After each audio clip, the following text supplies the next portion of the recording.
The Invisible Boy, written by Trudy Ludwig and illustrated by Patrice Barton.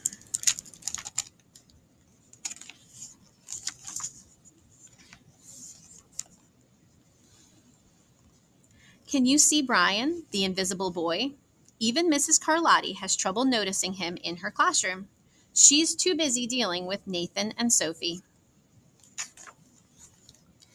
Nathan has problems with what Mrs. Carlotti calls volume control.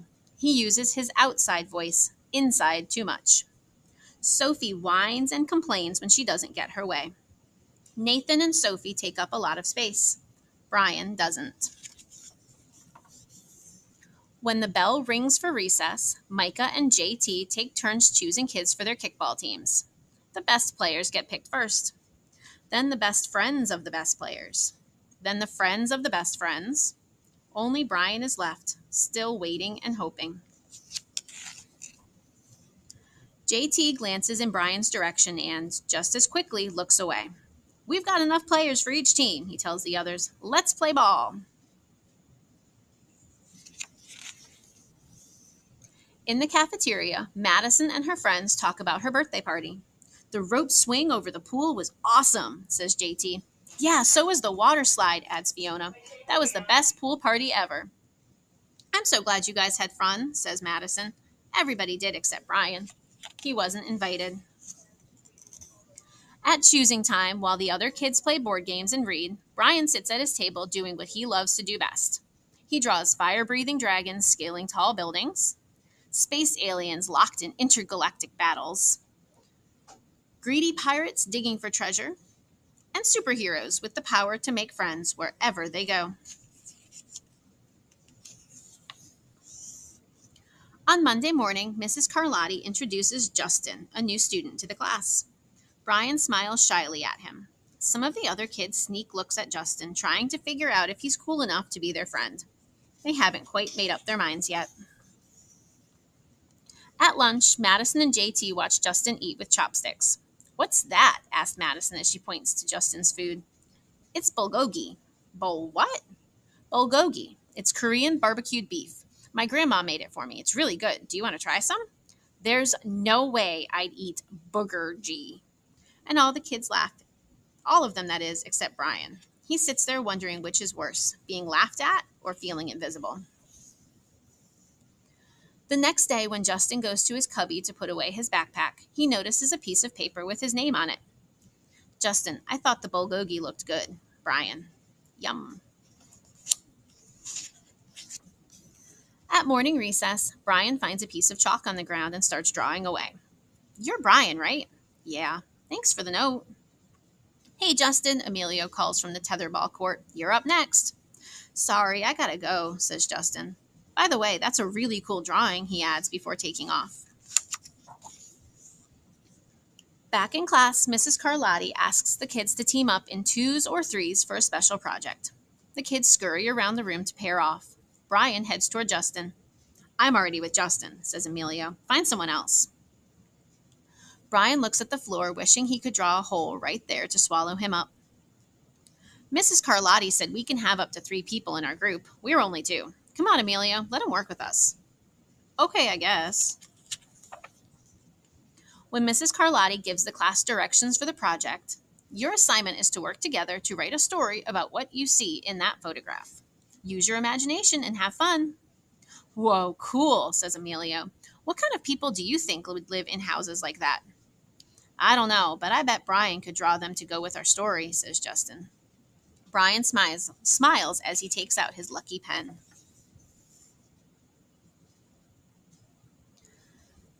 Narrator. Hi, I'm the narrator, and if you're wondering why a pirate got the part of a narrator, well, I'll tell you. It's all in the agent. Well, now, on with the tale. The crooked story we made up on the spot.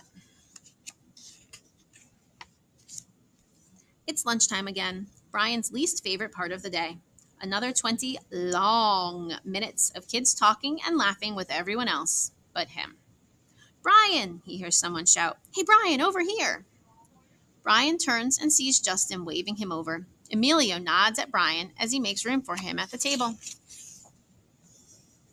Cookie? Thanks. Maybe, just maybe. Brian's not so invisible after all. The end. You just finished a third book in our acceptance series that we've been reading. So we started the unit off, chapters with CHES, with here. And the little boy in Peter Brown's book was kind of left all alone in the playground. He didn't like loud noises. He didn't like the chaos. But at the end, people were very accepting of him and included him in their playground play. Then you read Lilla and the Crow by Gabrielle Grimard. Similar things happening in that book. Was she accepted? How did she get accepted? What happened at the end? And today you just heard The Invisible Boy by Trudy Ludlow. Can you compare and contrast the three stories we read so far? And maybe even think about, if you're an older student in third, fourth, or fifth, how Wish Tree connects to these books. Acceptance. I can't wait to see what you write on your posters next week after you read all the books and how they are all connected. Happy reading!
The Invisible Boy by Trudy Ludwig and illustrated by Patrice Barton.